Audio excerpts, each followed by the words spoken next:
Ang mainit na harapan ng Ateneo Blue Eagles at De La Salle Green Archers kahapon nauwi rin sa tensyon sa labas ng hardcourt. Samantala, naging maaksyon naman ang friendly match ng National Women's Football Team na Malditas kontra sa All-Star Selection na Pinay Football League. May report si Cesar Apolinario.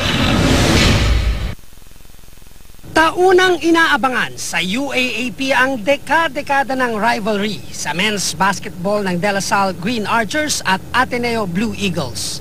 Pero kahapon, muntik nang mauwi sa literal na one big fight ang kanilang muling pagharap sa hardcourt. Yan ay nang magkainitan sina Coach Bo Perasol ng Ateneo Blue Eagles at isang alumnus ng De La Salle Green Archers na nakilalang si JJ Ataide.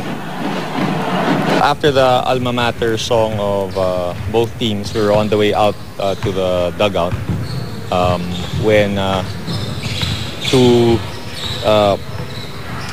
La Salle alumni came up to the grill separating the dugout and shouted, they cursed at Coach Bo.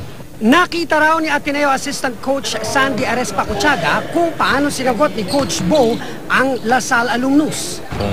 Kung matapang ka, pumasok ka dito sa grill. Una, itinanong ni Coach Bo na, anong sinabi mo? Ulitin mo. Sabing ganon, yun muna. Yun yung sinabi ni Coach Bo. Patuloy pa rin naming sinusubukang kunan ng pahayag ang nakainitan ni Coach Bo na si Ataide. Bago nangyari ang insidente, tinawagan ng technical foul si Coach Bo sa huling minuto ng laro matapos niyang suguri ng isang referee. Dahil dyan, nabigyan pa ng 2 free throws ang La Salle. Natapos ang laro sa score na 66-64 pabor sa Green Archers. Samantala, naging maaksyon din ang friendly match ng National Women's Football Team na Philippine Malditas kontra sa All-Star Section mula sa Pinay Football League. Unang nakagol ang mga manlalaro ng Pinay Football League.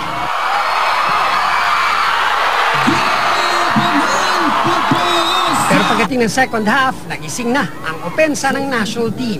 Maya-maya pa, nakagol na rin si Maria Luisa Park ng Malditas, kaya naging tabla ang laban. I think we were, some of us had never even played together, so it's just getting to know each other and what each other prefers. Nagpakita rin ng suporta ang ilang players ng men's football tulad nina James Younghusband, Nate Berkey at Ascal's team manager Dan Palami.